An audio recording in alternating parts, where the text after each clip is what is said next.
দেশবাসী ভাই সাহেব যদি রক্ত দেওয়া লাগে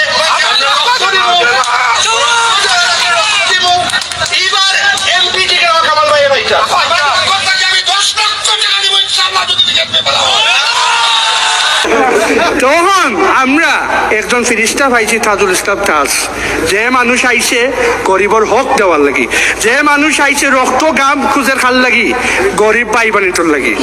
আমি হারাইতাম আসলাম উপজেলা চেয়ারম্যান, এটা আমার মামু জানোই, যেবেলা শুনছি আমার মামু আর আমি কইছি ও ঠিক আছে, ওহন মানুষের হক পাইব, মানুষের জিনিসপত্র পাইব। নিজের চুলও ঠিক মতো তেল দিন না, আর কিছু মানুষের ভাবই আমি তারারে তেল দিয়া চলবো।